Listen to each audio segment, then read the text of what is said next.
Hey there, financial fanatics. Ever wonder why companies get hitched like love-struck teenagers? It's not always about romance, folks. Sometimes it's about cold, hard cash. Okay, maybe not always, but definitely about growth, expansion, and conquering the business world. Companies merge and acquire for a bunch of reasons. Think of it like building a business empire, brick by financial brick. They might want to increase market share, gobble up a competitor, or snag some sweet technology. It's all about becoming bigger, badder, and dare I say richer. But hold your horses, buckaroos. Merging ain't as easy as swiping right on Tinder. It's a complex dance of contracts, negotiations, and, you guessed it, accounting. That's where things get really interesting. And by interesting, I mean potentially confusing. But don't worry, I'm here to break it down for you. So, buckle up, Buttercup, because we're diving headfirst into the wild world of mergers and acquisitions accounting. Alright, before we get down to the nitty-gritty, let's clarify the difference between a merger and an acquisition. It's like choosing your relationship status on Facebook, except with way more zeros in the bank. A merger is like a classic shotgun wedding. Two companies, madly in love or maybe just facing intense shareholder pressure, decide to become one big, happy family. They combine their assets, liabilities, and hopefully their coffee budgets. Think of it like peanut butter and jelly, or maybe chocolate and peanut butter. Okay, now I'm hungry. An acquisition is more like a corporate takeover. One company, feeling extra bold and maybe a little bit hungry, decides to buy another company outright. It's like ordering takeout, but instead of a burger, you get a whole company with a side of synergy. The acquiring company calls the shots, absorbs the assets and liabilities, and hopefully doesn't get indigestion from biting off more than it can chew. So, merger or acquisition, it all depends on the specific circumstances and the appetite of the companies involved. But no matter which flavor you choose, one thing's for sure, there's going to be a whole lot of accounting involved. Now let's talk about the glamorous world of accounting for acquisitions. Don't worry, I promise to keep it as exciting as possible. We're diving into the acquisition method, the Beyoncé of accounting methods for, well, acquisitions. When one company acquires another, we gotta make sure their financial statements get hitched properly. That's where the acquisition method struts in, like a financial superhero in a pinstripe suit. This method requires the acquirer to consolidate the target company's financials, which basically means combining their balance sheets, income statements, and all the good stuff. But here's the catch. We can't just slap those financials together like a last-minute school project.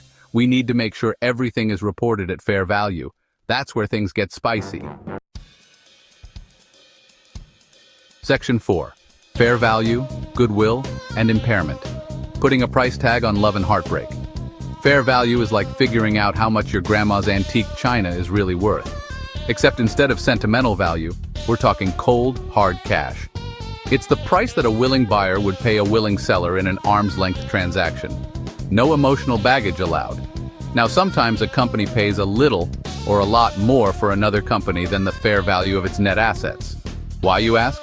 Well, it could be because of the target company's brand name, its loyal customer base, or maybe even its secret recipe for world-dominating cookies. Whatever the reason, this excess amount is called goodwill. Goodwill is like the fairy dust of the accounting world. It's intangible, but it can be worth a fortune. But just like fairy dust, goodwill can disappear faster than you can say impairment. Impairment is what happens when goodwill loses its sparkle. It's like finding out that your grandma's antique china is actually a cheap knockoff. Ouch. Impairment charges can be a real buzzkill for companies, so they try to avoid them like the plague. Section 5. Deferred taxes. The taxman always gets his dessert. Hold on to your hats, folks, because we're about to enter the thrilling world of deferred taxes. Don't worry, it's not as scary as it sounds. Think of deferred taxes as the taxman's way of saying, you can run but you can't hide. You see, sometimes there's a difference between what a company reports on its financial statements and what it reports on its tax returns. This difference can be due to a variety of reasons, like different depreciation methods or the recognition of revenue. Whatever the cause, these temporary differences can lead to deferred taxes. Deferred tax liabilities are like a loan from the government. You get to defer paying taxes now, but you'll have to pay them back eventually. Deferred tax assets, on the other hand, are like a coupon for future tax savings. They're a thing of beauty. Section 6 M&A, accounting in a nutshell. From I do to we did it, congratulations, you've made it to the end of our whirlwind tour of M&A accounting. Give yourself a round of applause, you deserve it.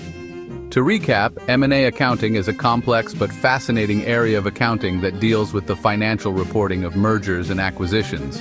It involves a bunch of steps, from valuation and due diligence to purchase price allocation and consolidation.